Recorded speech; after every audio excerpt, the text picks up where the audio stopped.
This is Dr. Aarti Rao. I'm a psychologist, coach, author, and speaker.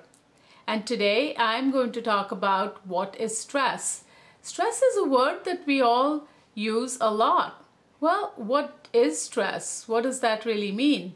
Stress is simply a non-specific response of the body to any demand made upon it. It's really in and of itself not positive or negative. It's just that in our society we've gotten so used to thinking about stress as being negative at all times.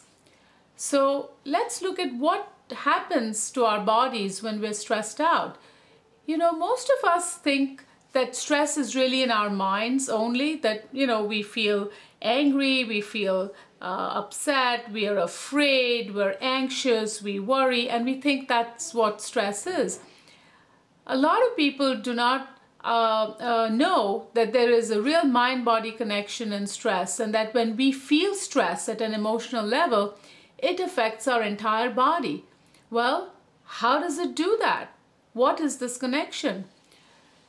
So when we feel stressed, there is something that gets activated in our body that is called the fight-flight response.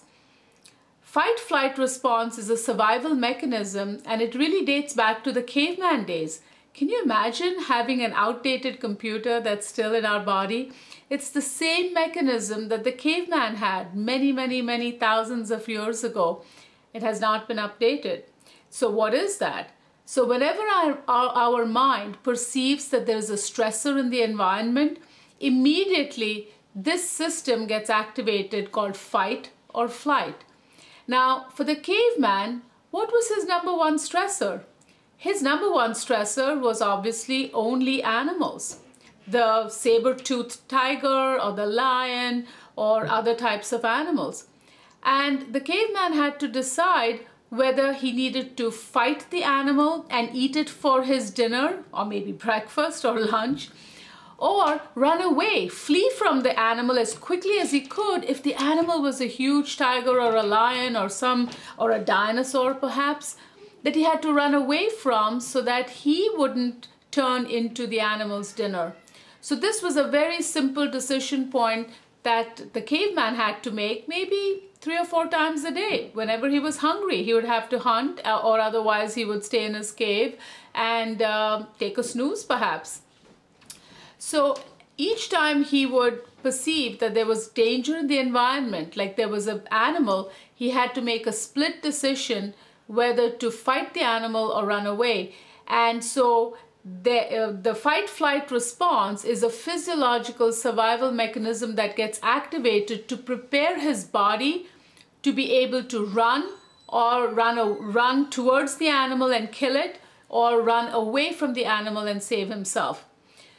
Now, let's get to the next question. So if this is what happens, what really occurs under the surface? What happens in our bodies?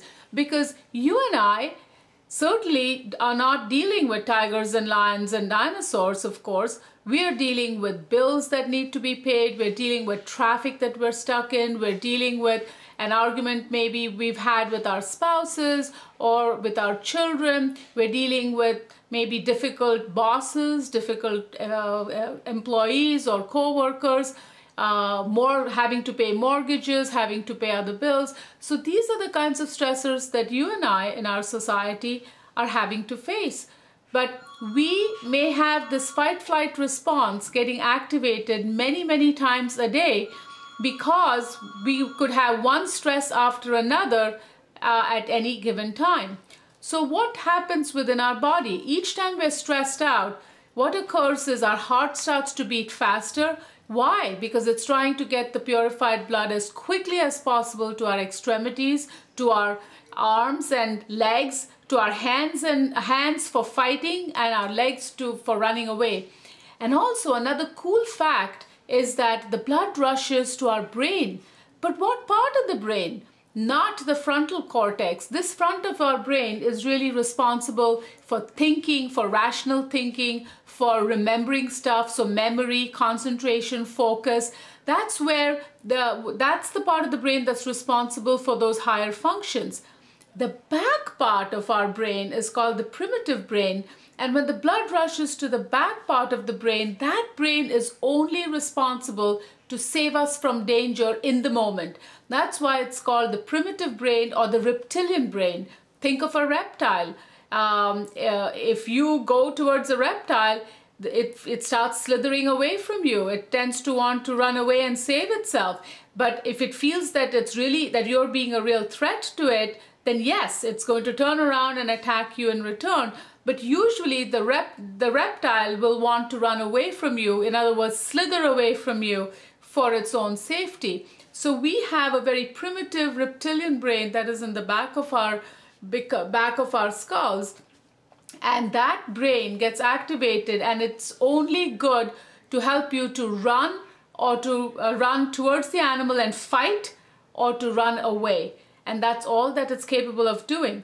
And when we're stressed out, the blood does not flow to the front part of our brain, which is really needed for rational thinking and concentration and problem solving and analyzing and all of that. Now, can you imagine you and I who are stuck in traffic, and we're getting very stressed out because we have a deadline and we have a meeting that we have to attend, or we have to get to work, or we have to get to our destinations in time. When we're stressed out, there is no place to run, right? We're stuck in traffic. So what happens to all those stress hormones that are just flowing in our bodies, like adrenaline and cortisol? All that stuff is flowing. The levels of those stress hormones are getting elevated. And here we are stuck. There's no place to go. Okay, so we're not able to expend that energy. Like if we were able to at least fight literally with our hands, or at least run away from the situation, some of that built up stress would get dissipated, but we don't have that chance. Or take the fact that we may be in a grocery line, and the line is so long and we're getting more and more stressed, but we have a cart full of groceries that we need to pay for, and there's no place to do anything. We can't, and sometimes people might get very irritated and start fights or start arguments, which is that aggressive part coming out. The need to fight is coming out. So, which is again very counterproductive. You see that in security lines at airports when we tend to behave. Some people tend to get very irritated, and little fights might break out because people are tense and angry, and yet there's no place to go. You just have to stand in that line and deal with it. So the stressors that we have are very different, obviously, from the stressors that the caveman had. But the unfortunate part is that the caveman had a chance to get over his stressors and calm down, and then, maybe get stressed again for lunch, calm down, and then maybe get stressed again during dinner time, and then calm down again. Whereas you and I sometimes have our stress triggers simply stacking up one after another, and there's no chance for us to calm down in between. So this is what happens during the stress response.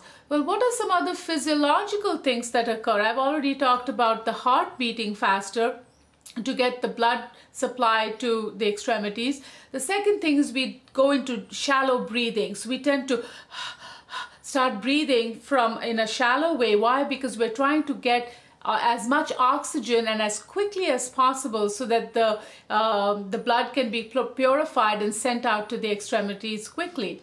Our immune system shuts down. Why? Because it's a non-essential function and it's not required in the moment. The focus of the body becomes to survive and to save itself. So the brain's, it's almost as if the brain says, you know what? The priority is to save ourselves, save myself right now. I don't really care in terms of whether, there's a germ, there are germs that I have to fight off, or there's bacteria that I have to fight off. Right now, it's my survival is on the line. So your immune system shuts down.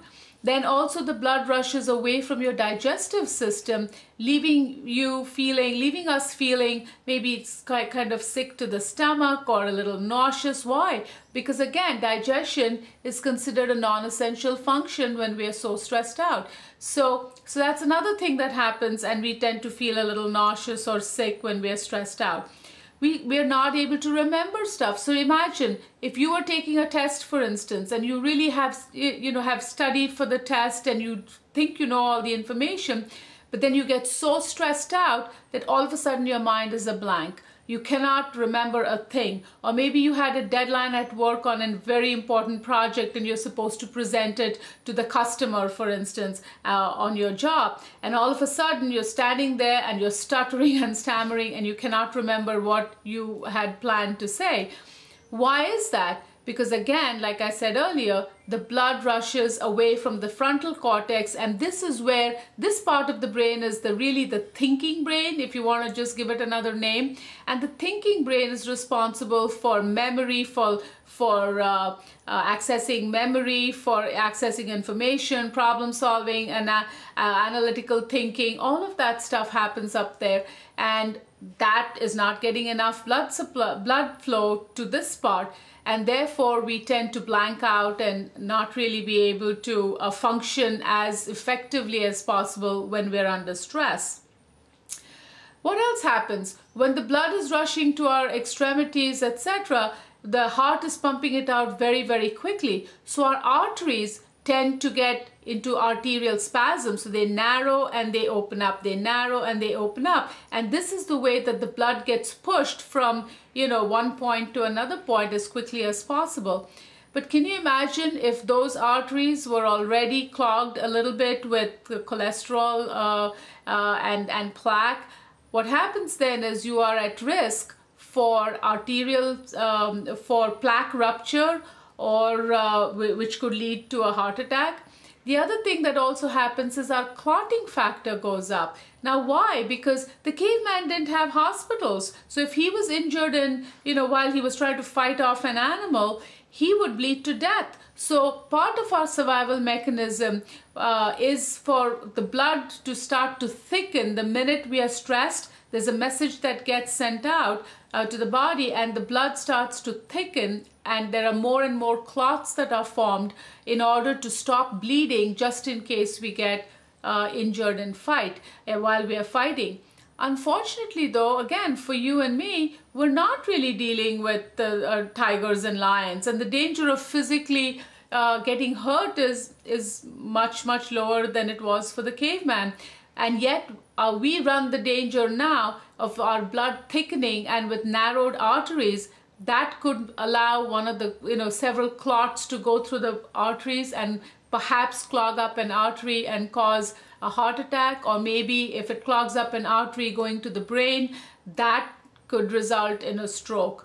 So there's a lot of mind-body connection and illnesses, and this is how all this happens, because there's a whole mechanism and physiology that occurs in our bodies that we are not even aware of, because we've always thought that stress was just up in the mind and up in the head, and it really is not. It really is a physiological response that gets played out.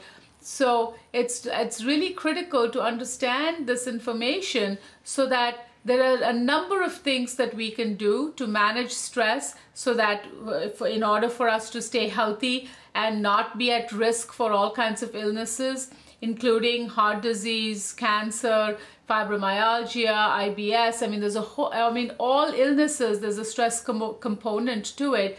And the traditional risk factors can load the gun, but it's really stress that can pull the trigger and result in symptomatology. So for this reason, it's really important for each of us to be aware of the negative and harmful effects of stress and what to do about it. So today, this is my first video to explain to every one of you, what is stress and what is the mechanism within us and what happens and what are the physiological effects of it. And in my subsequent videos, I will give you more information on other aspects of stress and what we can do about it at the mind level, at the body level, and at the spirit level. Thank you. Until next time.